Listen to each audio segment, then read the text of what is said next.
travel to Washington, D.C., where individuals who have achieved national acclaim for their efforts share the same joy of experience with others who have just begun their quest for accomplishment. In the age of the famous and multi-million-dollar athletes, many urban youth are still opting for amateur sports, like competitive swimming. In 1976, Dr. Fred Evans, a native Washingtonian, made history by becoming the first black NCAA Division II swimming champion. He's now a coach and a professional sports psychologist. It's sort of like a homecoming.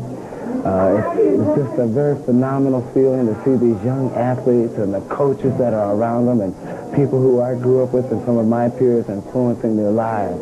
And to see the kind of job that's being done and the level of professionalism is very exciting.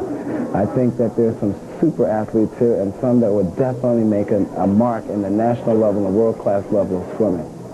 The program at PDR is excellent. The program here at the District of Columbia is fantastic. Without the prospect of professional contracts, these young athletes focus more on personal development than on material rewards, training up to 20 hours per week and swimming up to 65,000 yards. The student athlete truly exists in the sport of swimming. I know in our program that is something we are very hard on. And sometimes some people would assume that I was mean, evil, or cruel.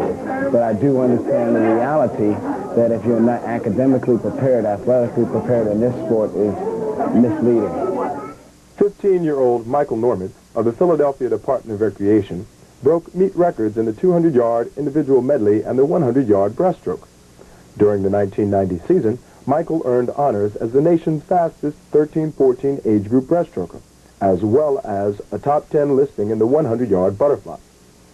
Along with teammates Walter Bell, Atiba Wade, and Jason Webb, Michael led the Philadelphia team to many top 10 U.S. individual rankings, as well as #1 rankings in the 11-12 and 15-16 age group 200-meter medley relay.